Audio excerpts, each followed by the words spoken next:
There's the small details, and it's hard to see, but there's some small details in the photographs, like if they were sort of propositions or sculptures for me first and then they become photographs. As photographs, I'm interested in other aspects of composition and framing. So for example, I include details writing on the shelves as part of the photograph. And so we finish, a writer at war, and then he says, "Help me." As a kind of side note, continuing with these ideas, I'm almost finished working on this book of what I call found poems. So I'm establishing different criteria for how I find these poems. So the books, left on a table in a library at a specific time could be a poem for me. And the beauty of that kind of approach, which obviously has a long history in conceptual art, is that once you set up a structure for developing your work, and that's clear, then it produces the work. You don't have to make other decisions.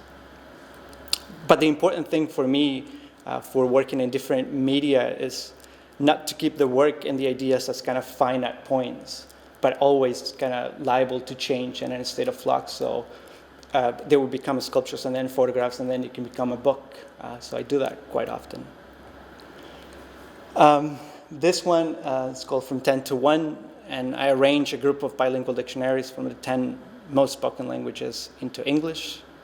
I was thinking about globalization in a way and cultural hegemony, and some of them are a bit more political than other ones, like the Arabic English dictionary.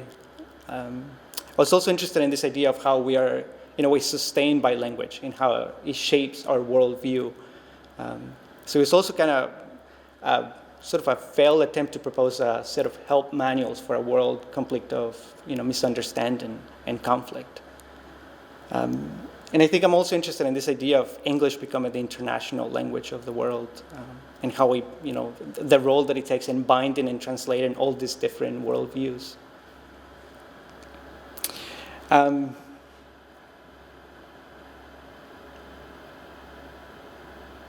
Perhaps I'll go back to that later.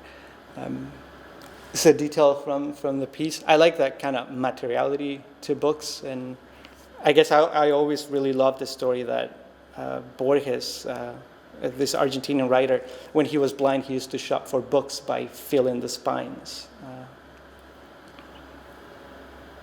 But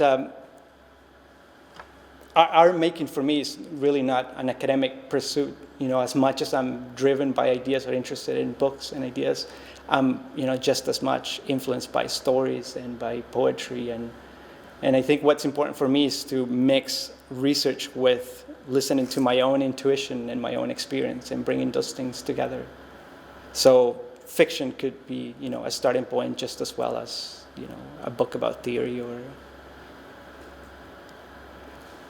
This is another part of the same series, but this one is a sculpture. So it's 6 dictionaries. It's called Group of 8, and it's 6 dictionaries translating 5 languages between each other. So it goes from English to Italian, Italian to German, German to French, so on, back to English.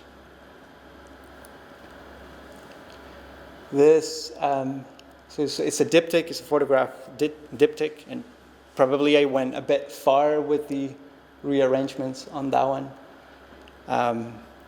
But yeah, the idea was to kind of dislocate the mass of language or knowledge and to form a kind of, ocean or a kind of landscape. Excuse me, can I just ask, when you had done that, were people coming into the library? Was it open for people? It was in a weekend. So there wasn't a lot of people. No, it was open. But people didn't come? Some people came, but it was. This is in Halifax. It was the summer, so there weren't that many students around. So that's one of them. It's hard to see, but those are not in the show. This is all a part of the same body of work, but they're not all in the show. So just to go back to the map real brief, so that a lot of this body work came from that city of place, which is a library. So all those interconnections, for example, the town of Reading that is right below and the town of contrapuntality, then suggest ideas of how to make work or how work could be about. So I'm interested in this idea of creating a matrix that the materials that go into building this space are a collection of sources, whether, stories or fiction or whatnot. And then the work is created as I enter and travel this space.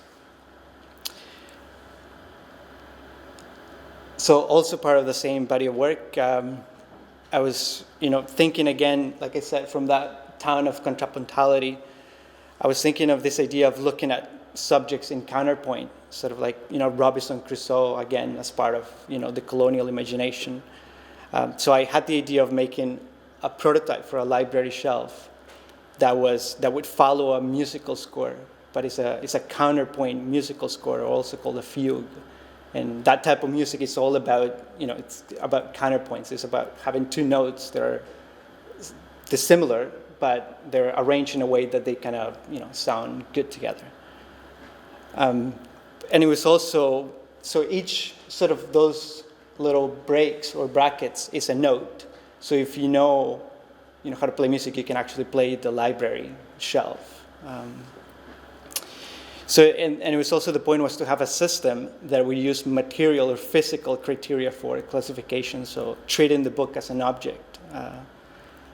And if you were to shelve, a science or something into this kind of library, it will disrupt the kind of cohesiveness that, that a library stack would have. Because instead of being able to shelve them by subject, then it would be by, the weight and the height of the book.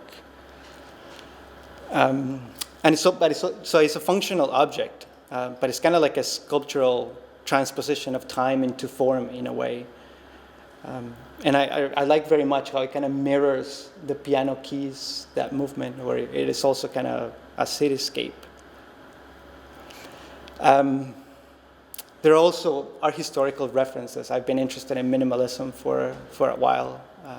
So particularly the work of Carl Andre and Donald Judd. And I'm interested in treating language in that way, in a physical, the way that they treated materials in a very physical way, and they arrange them, in grids or in a line. Then I want to do that with books and with language, ultimately, treat it in a physical way in which I can arrange. So that the sculpture went with a series of drawings. They all have individual titles, and they're all individual compositions, also fugue compositions. So that's a detail of one of them. So that one's Forget in C minor for a string quartet by Bach.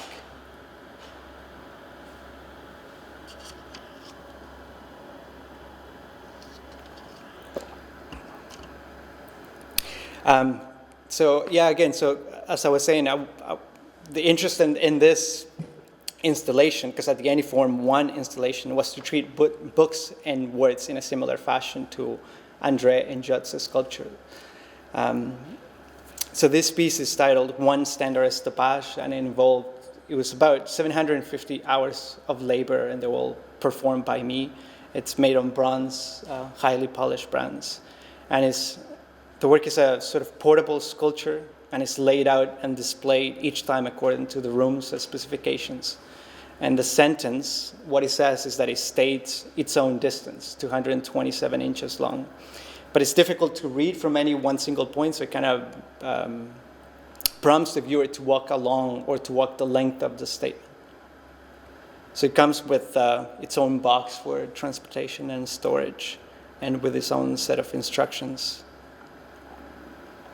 And in spite of appearing as a kind of absolute affirmation because of its lack of grounding and its kind of contingency, like the letters are never fixed to anything, there's always the room for the work to lie or to deceive.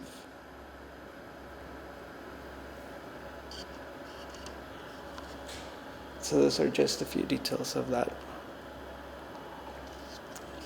So these are just images of how the exhibition looked at the end with all that body of work. I think that's everything that was in it.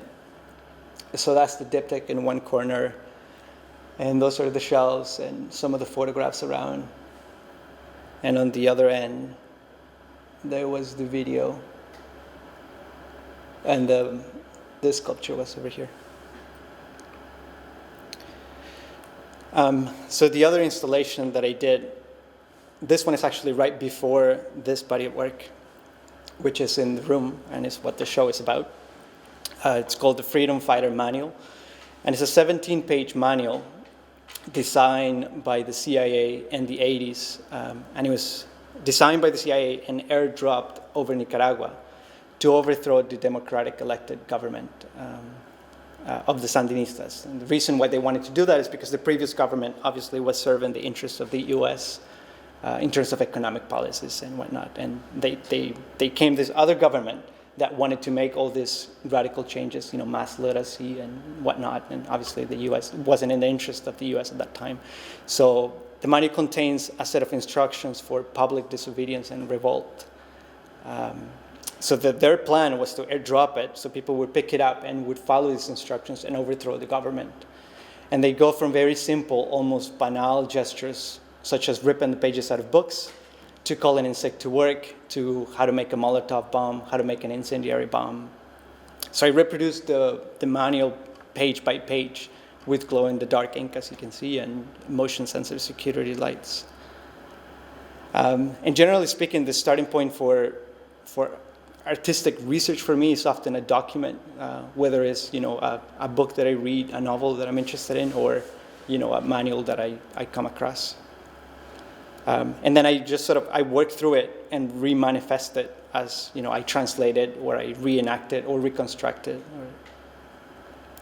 So that doesn't look great, but you can see that. So I'm just gonna fly through these. That's like a detail of one that you can see very clear. So it went from spilled liquids, drop typewriters, hide documents.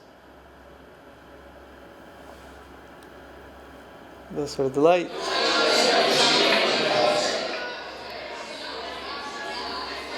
That's when it was first shown in Montreal.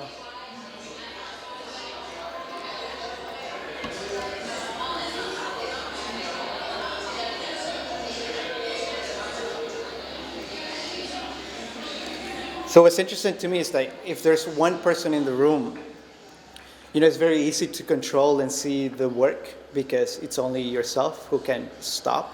But if there's 5 or if there's 20 or 30, then it becomes like politics. You all have to agree that you need to stop and don't move. So at the open, it just becomes impossible.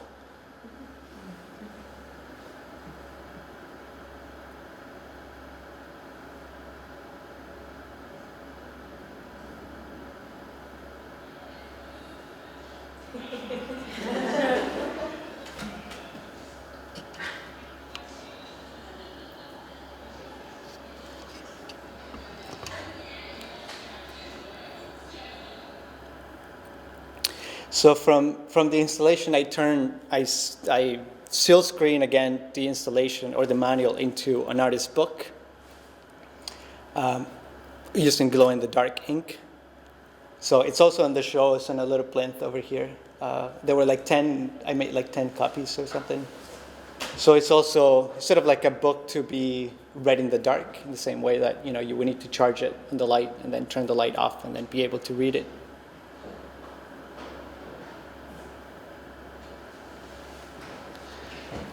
This is sort of older work from 2009. Again, it's also a game, a kind of fill-in-the-blanks game. And in this, I was looking at words, sort of words within words and meanings within meanings. And I was thinking a lot about the writer William Burroughs and his idea that, what he said about language, that it could be a virus. And I was thinking, what if it is a virus? And, if you put together the title and the words, it reads democracy, but otherwise it reads decay. I'm going to skip this. This is also a sort of a word game, but I'm going to skip that to here. This has started as an idea of making portraits. And I think it comes from my own experience in a way when I was thinking about this. Coming from a place where there are a lot of no's, I think, and And I was thinking about, the dimension of the yes and no, the political dimension of the yes and no, of allowing or of denying, and authority and power structures.